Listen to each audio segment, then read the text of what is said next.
بسم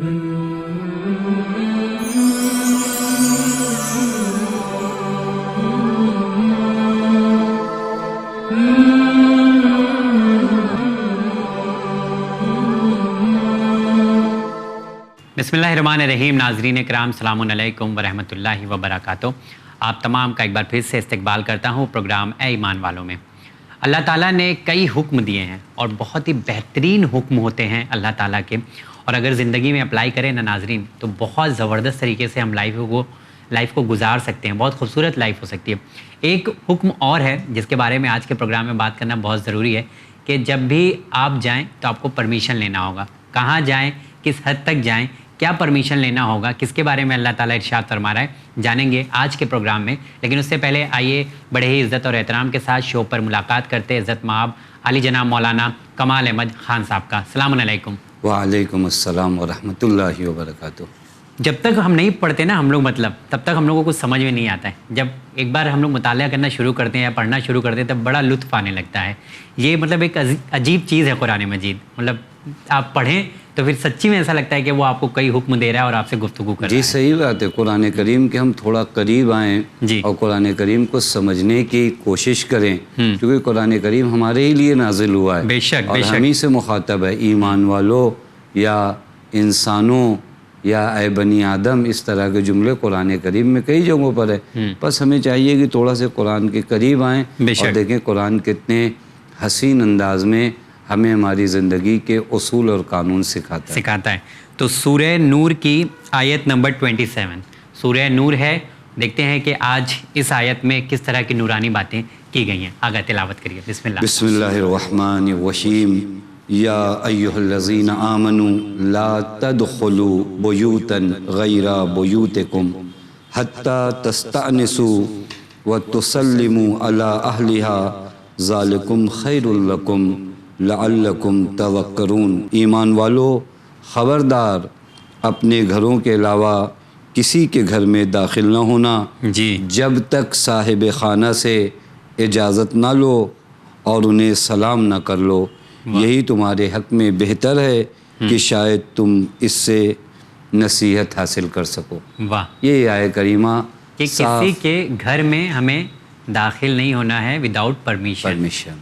ہاں، اب یہاں پہ میں جاننا چاہ رہا ہوں، گھر میں کمرے بھی ہوتے ہیں، ٹھیک ہے؟ تو ابھی ایک ہی گھر میں ہم لوگ رہ رہے ہیں، تو کیا وہاں پہ بھی اجازت لینے کا حکم ہے یا لیا جا سکتا ہے؟ دیکھیں اس آیت کریمہ کہ آپ حکم کے فلسفے اور ریزن کو سمجھنا ہوگا پہلے کہ کیوں ہمیں کسی کے گھر میں بغیر اجازت کے جانے سے منع کیا جا رہا ہے. سب سے پہلا تو یہ سوال ہے.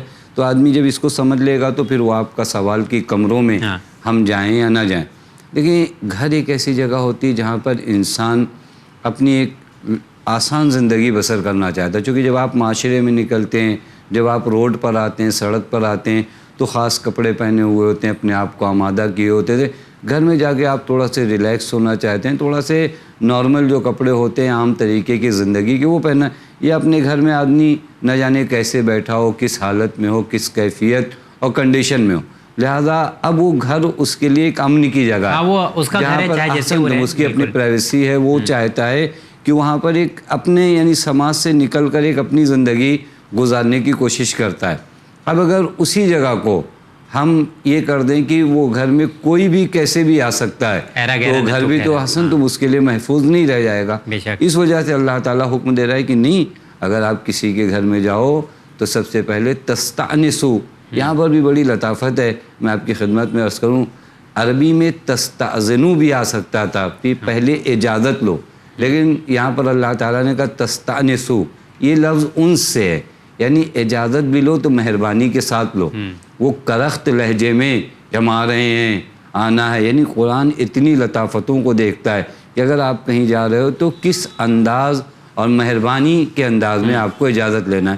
اب وہ جو سوال کا حصہ آپ کا تھا کہ ہم اپنے گھروں میں بھی، ہمارے گھروں میں بھی بہت سے لوگ ہیں، ہو سکتا ہے وہ ہمارے محرم ہوں، اس میں کوئی شک و شبہ کی گنجائش نہیں ہے. لیکن ہر آدمی کی اپنی ایک پرائیویٹ زندگی ہے، اس زندگی میں وہ گزارنا چاہتا ہے، بسر کرنا چاہے. لہذا آپ اگر اپنے ان کمروں میں بھی داخل ہونا چاہتے ہیں تو ضروری ہے کہ آپ ایک مرتبہ دق الباب کریے، سامنے والے کو متوجہ کرائیے. حتیٰ روایات بھی ہمارے یہاں ہے کہ بعض روایات میں کہ اگر تم اپنے ماں اور والدہ کے گھر میں بھی داخل ہونا چاہتے ہو تو اجازت کے ہمراہ داخل. مطلب اگر والدین کے گھر میں اگر آپ سپریٹ رہیں تو جانا ہے تو آپ اجازت لے کے داخل ہوئیے. چلیے آگے، وقت بہت کم ہے، میں جاننا چاہتا ہوں کہ اجازت سے ہی مطلب پرمیشن سے ہی یاد آتا ہے کہ انسان مطلب دوسرے کی بھی زندگی میں دخل دینا شروع کر دیتا ہے.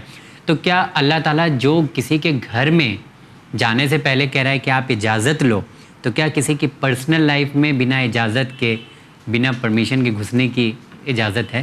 جی، قرآن کریم نے کئی مقامات پر اس چیز کو منع کیا. تجسس، یہ جو کہتے ہیں جاسوسی جو ہمارے یہاں بہت بڑا ہنر مانا جاتا ہے کبھی کبھار، کہ ہم فلاں کے بارے میں یہ جانتے ہیں، فلاں کے گھر کے بارے میں یہ جانتے ہیں، فلاں کی زندگی کے بارے میں، یا کسی آج کے زمانے میں اگر آپ مثال لیں کسی کے موبائل کو اگر اتفاق سے حالانکہ یہ چیزیں کم ہوتی ہیں کہ کوئی اپنا موبائل بغیر پاسورڈ کے رکھے، لیکن اگر کسی نے اس طرح رکھا ہے تو اگر ہم فوراً ہمارا ہاتھ بڑھتا ہے.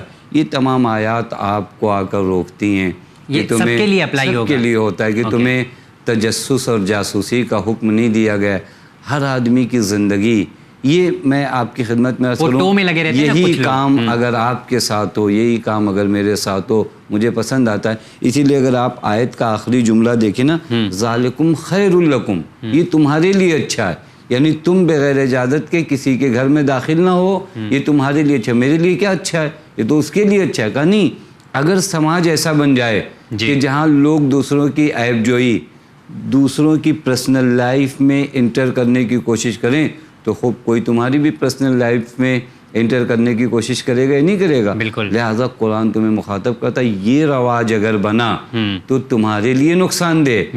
بہتر تمہارے لیے بھی یہی ہے کہ تمہاری وہ خصوصی زندگی جو تم گزارنا چاہتے ہو، لہٰذا اس زندگی کو تم دوسرے کی خراب نہ کرو تاکہ سماج میں ایک ماحول بن جائے اور یہ تمہارے لیے بھی اچھا ہو، تم بھی اپنے اہل و عیال کے ساتھ اپنی ایک پرسنل لائف گزارو. اور یہ بہت اچھی چیز ہے، بہت اچھی چیز ہے. اور کیا خوبصورتی کے ساتھ ہے کہ جب آپ اجازت لے کے جاؤ اور اس کے بعد سلام کرو. دیکھیے کتنا بہترین لہجہ ہے. حتیٰ میں آپ کی خدمت میں عرض کروں، اس آیت کی برکت سے بہت جلدی عرض کروں، خود پیغمبر اکرم صلی اللہ علیہ وسلم، دیکھیں دین کہاں تک آپ کی زندگی میں آتا ہے.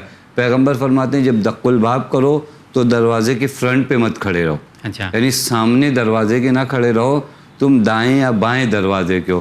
اس زمانے کے لحاظ سے اگر آپ دیکھیں کتنی حیا ہے، کتنا حجاب ہے، کتنا دوسرے کی رسپیکٹ ہے کہ اس کے گھر سے کون آ رہا ہو نکل کر، تم فوراً اگر دروازے کے سامنے کھڑے ہو، ادھر سے اگر دروازہ کھولے تم دائیں یا بائیں ایک طرف ہو. بعض روایات میں پیغمبر نے ایک صحابی کو ٹوکا کہ اگر تم انتظار کرو، اجازت بھی لے رہے ہو تو دائیں یا بائیں کھڑے رہو، ایک دم فرنٹ پہ دروازے کے نہ کھڑے رہو. احسن تم. اور اس کے بعد پھر اجازت لینے کے لیے بھی ہمارے یہاں روایت میں کہ 3 مرتبہ اجازت لو. پہلی مرتبہ آواز دو تو وہ لوگ تاکہ اپنے آپ کو تمہاری آواز سن سکیں. دوسری مرتبہ پھر آواز دو تاکہ ان کے گھر میں سامان بکھرے ہوں تو وہ اسے سمٹا سکیں.